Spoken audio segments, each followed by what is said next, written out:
ಮಂಡ್ಯ ತಾಲೂಕಿನ ದುದ್ದ ಹೋಬಳಿಯ ಉಳ್ಳೇನಹಳ್ಳಿ ಗ್ರಾಮ ಪಂಚಾಯಿತಿಯ ಜಯಪುರ ಗ್ರಾಮದಲ್ಲಿ 16 ವರ್ಷಗಳಿಂದ ದುರಸ್ತಿ ಆಗದ ರಸ್ತೆಯು ಇಂದು ಕೆಸರುಗದ್ದೆಯಂತಾಗಿದೆ. ಗ್ರಾಮ ಪಂಚಾಯಿತಿ ಅಧಿಕಾರಿ ಸೇರಿದಂತೆ ಜಿಲ್ಲಾ ಪಂಚಾಯತ್ ಸಿಇಒವರೆಗೂ ದೂರು ನೀಡಿದರೂ ಯಾವುದೇ ಪ್ರಯೋಜನ ಆಗಿಲ್ಲ.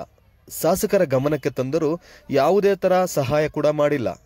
ಆಗಸ್ಟ್ 5ರ ಒಳಗೆ ರಸ್ತೆ ಕಾಮಗಾರಿ ಪ್ರಾರಂಭ ಮಾಡಲಿಲ್ಲವಾದರೆ ಆಗಸ್ಟ್ 15ನೇ ತಾರೀಕು ಗ್ರಾಮಸ್ಥರು ಸೇರಿ ಹಸು ದನಗಳ ಜೊತೆ ಜಿಲ್ಲಾಧಿಕಾರಿಗಳ ಕಾರ್ಯಾಲಯಕ್ಕೆ ಮುತ್ತಿಗೆ ಹಾಕುವುದಾಗಿ ಗ್ರಾಮಸ್ಥರು ಎಚ್ಚರಿಕೆ ನೀಡಿದ್ದಾರೆ.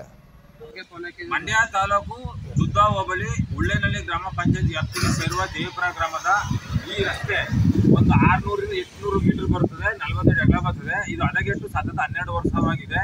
ಸಂಬಂಧಪಟ್ಟ ಶಾಸಕರಿಗೂ ಕೂಡ ಇದು ವಿಚಾರ ಗೊತ್ತು, ಯಾವುದೇ ಕ್ರಮ ತೆಗೆದುಕೊಂಡಿಲ್ಲ. ಹಾಗೂ ತಾಲೂಕು ಪಂಚಾಯತ್ ಇಒ ಸಾಹೇಬ್ರಿಗೂ ಕೂಡ ಕೊಟ್ಟಿದ್ದೀವಿ, ಜಿಲ್ಲಾ ಪಂಚಾಯತ್ ಸಿಒಗೂ ಕೊಟ್ಟಿದ್ದೀವಿ. ಈಗ ನಮ್ಮ ಮುಂದಿನ ಒಂದು ಕಾರ್ಯಕ್ರಮ ಮಾನ್ಯ ಜಿಲ್ಲಾಧಿಕಾರಿಗಳ ಗಮನಕ್ಕೆ ತರಬೇಕು ಅಂತ ಹೇಳ್ತಾ ಇದ್ದೀವಿ.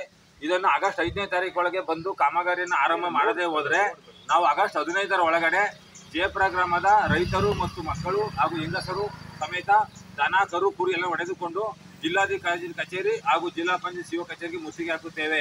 ಈ ಕಡೆ ನೋಡಿ, ಎಡಗಡೆ ಮರ ಲೈಟ್ ಗಮನದ ಮೇಲೆ ಬೆಳಕತ್ತದೆ. ಅಲ್ಲಿ 11 ಕೆವಿಗಿಂತ ಹೆಚ್ಚು ಅಂತ ಒಂದು ಕರೆಂಟ್ ಹೋಗಿದೆ. ಅದೇನಾದ್ರು ಬಿದ್ದರೆ ಬಸ್ ಇಲ್ಲೇ ಪಾಂಡುಪುರ ಮತ್ತು ಮಂಡ್ಯ ರಸ್ತೆಯಲ್ಲಿ ಓಡಾಡುವಂಥದ್ದು.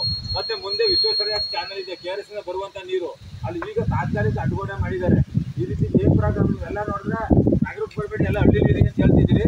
ಹಳ್ಳಿಲಿ ಯಾವ ಸೌಲಭ್ಯನೂ ಕೊಡ್ತಾ ಇಲ್ಲ. ದಯಮಾಡಿ ಈ ಮನವಿಯನ್ನ ಆಗಸ್ಟ್ 5ನೇ ತಾರೀಕು ಒಳಗೆ ಈಡೇರಿಸಬೇಕು ಅಂತ ಜಯಪುರ ಗ್ರಾಮದ ಪರವಾಗಿ ಕೇಳ್ಕೊತಾ ಇದ್ದೀವಿ. JK ಬಸವರಾಜು, ಜಯಪುರ, ಮಂಡ್ಯ ಜಿಲ್ಲೆ.